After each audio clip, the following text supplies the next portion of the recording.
Hello and welcome to our Faves for Spring 2019. This is a pretty big nail polish collab, and as the title suggests, we're going to pick our favourite polishes for the spring. And I've made a fairly conscious decision not to talk about polishes I've talked about a million times before in previous videos.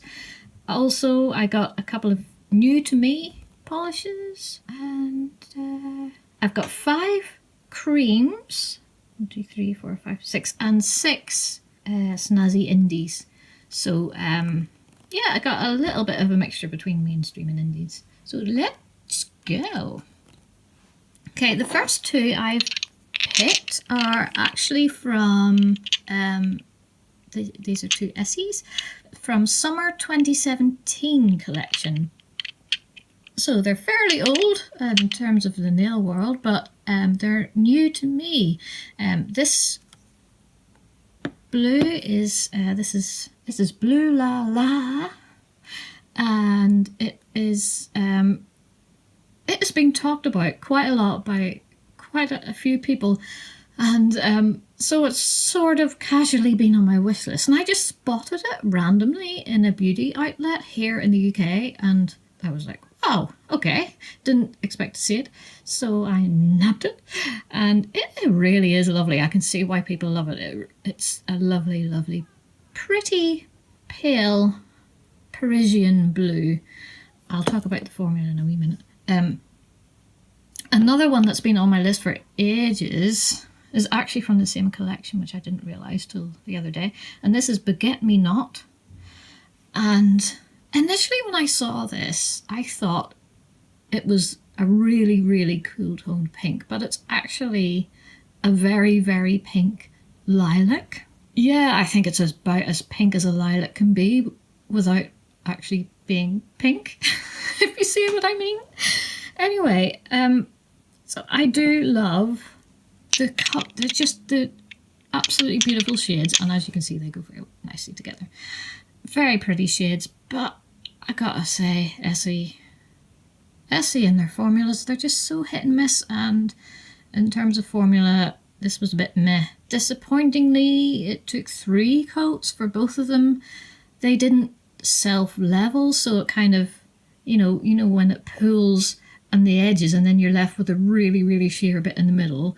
So it was like that. But I don't know. Especially for the Beget Me Not, I think it's worth it for the shade because it's just so pretty.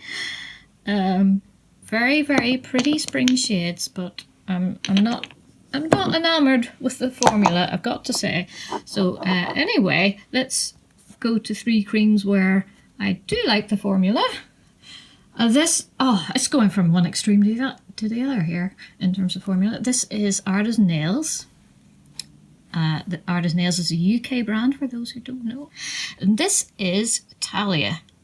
And her collection of creams is growing, and I think it's largely because they're so popular. This was 1 coat. I mean, look how pale it is for it to be a 1-coater, being this lovely, lovely pale purple pastel. That's just incredible. And it was easy as well, like you didn't have to sort of try to make it a 1-coater, you know what I mean? It's cooler than, in terms of lilacs, it's cooler than Beget Me Not, but it's still a lilac, like, it's not that cool.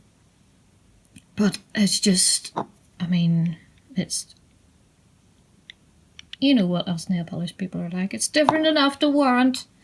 I just absolutely loved this, and I am so impressed with her creams. I'm making it my mission this year to stock up on Ave Nails creams because, I mean, especially somebody who's into nail art, you just want to whack down a really lovely base and then get on with your nail art. You don't want to be sitting there for ages, drying time, 3 coats, and then by the time you do that, think, oh, I can't be arsed doing nail art now.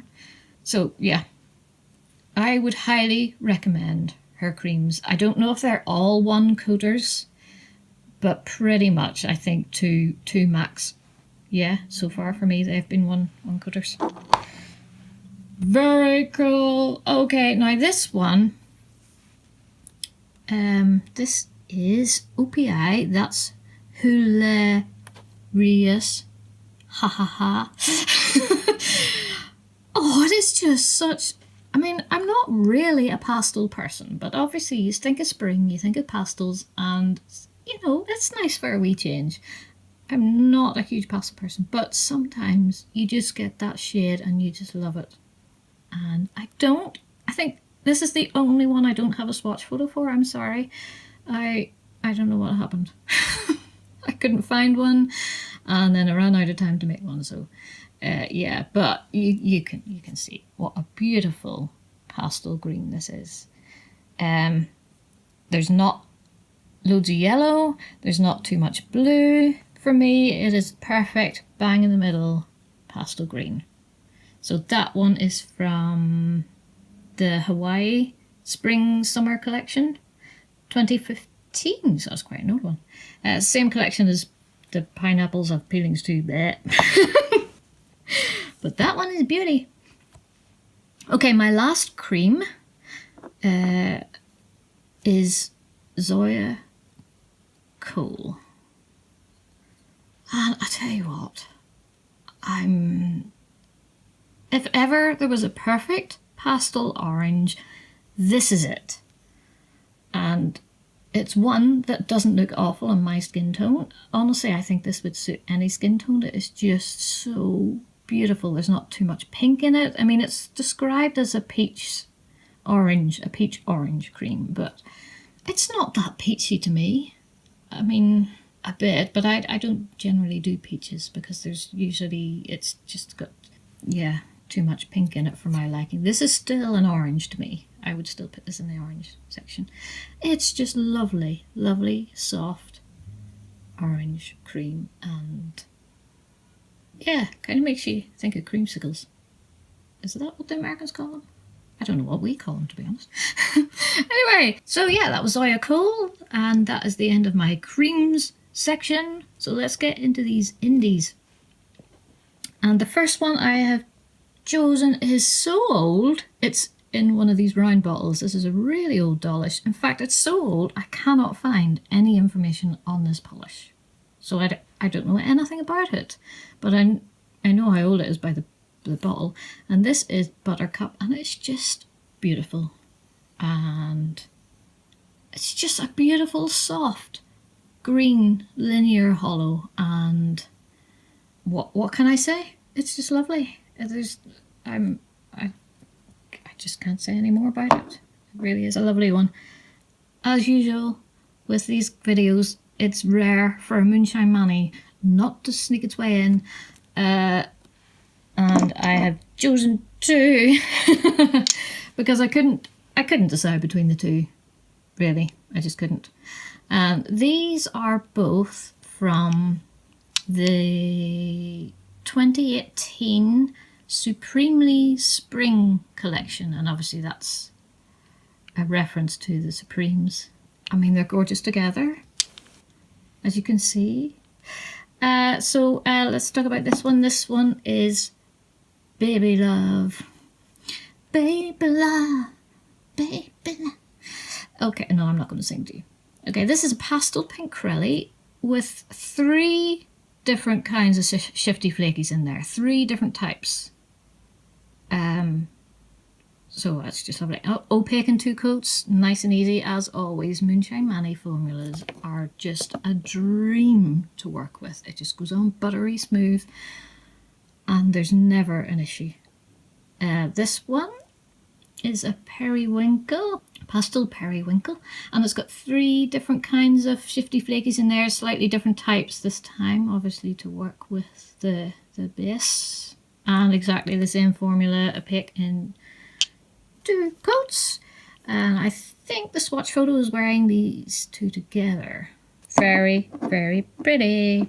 Alrighty, when I think of spring, one of the main things I think about is cherry blossom season in Japan. And the cherry blossom season, they have a festival they call Hanami, and that's the Cherry Blossom Festival. And so I'm kind of mostly picked this one for the name. This is Ichi Hanami. Ichi means one in Japanese, and Hanami is the Cherry Blossom Festival. And but pink. I mean, spring is pink. Let's face it. It's a happy, cheerful. You think of flowers blossoming, so yeah, pink is perfect. This is from their summer 2015 nail anthology collection. As we know, Pretty Series are no more, but I still love their polishes. So yeah, this makes me think of Hanami and the cherry blossoms in Japan. And it is just a bright medium pink foil with tons of reflective glass fleck in there. I think some of you could probably get it to pick in one, but because of my ridges and staining, I needed 2 coats. Actually, I hadn't worn this since 2017, so I got it out the other day and reminded myself how fabulous it is. So that's probably this is the darkest shade in my picks for this video. Okay, staying in Japan, my next pick is a topper by Cirque Colors, and this is Krystal Take You. And oh my goodness, if ever there were a spring topper, it's this. I mean, look at it. It's dewy and it's iridescent and it's colourful. Again, it's reminding me of the cherry blossom season in Japan, and it's a sparkling, multicoloured, iridescent glitter in a clear, well, I think initially it was clear base, but I don't know if you can see there that the base seems to be it looks slightly pink, but when I put it on top of a white, it doesn't tint the white, so technically it still is clear. That's just weird. I don't know how that works. Anyway, so apparently it can be built up on its own, but I've actually only tried it as a topper so far. I mean, look at that. That is just a bottle of magic. I love it so much. Yeah, so my last one is another periwinkle. So as you can tell by now, I think periwinkles are perfect for spring, because it's an in-betweeny season, and periwinkle is an in-betweeny colour, you know? This is, I'll give it a wee shake. This is Angelfish by Tonic, and oh my goodness, this polish. Oh, you can see why I saved this one for last, because I mean, look at it. So yeah, it's a periwinkle shimmery gorgeousness with scattered hollow, my favourite. I love scattered hollow. It's my favourite type of hollow. It's got magenta to green multichrome flakes in there. The flakes are quite small, so they don't sort of take over. And there's some silver hollow micro glitter in there too, which, oh, I mean, oh my goodness, just look at it. Seriously. So yeah, that is the end of my picks. Let's put some pastels here. There's my creams. My cream section looks very pretty. Very pretty. Strange I don't have a yellow in there, because I actually really love yellows. Anyway, yes, so there are loads of ladies taking part in this collab, and I will do my best to link them all down below. Please let me know if I've left somebody out. If I have done, it's memory issues. I promise it's not no other reason. So do let me know. And yeah, so have a good cup of tea and a few bickies and sit down for a good old binge, and let's check out all our spring polishes. So I'm excited for a lovely, soft, sparkly, colourful time of year. So thanks for watching, everybody. Bye!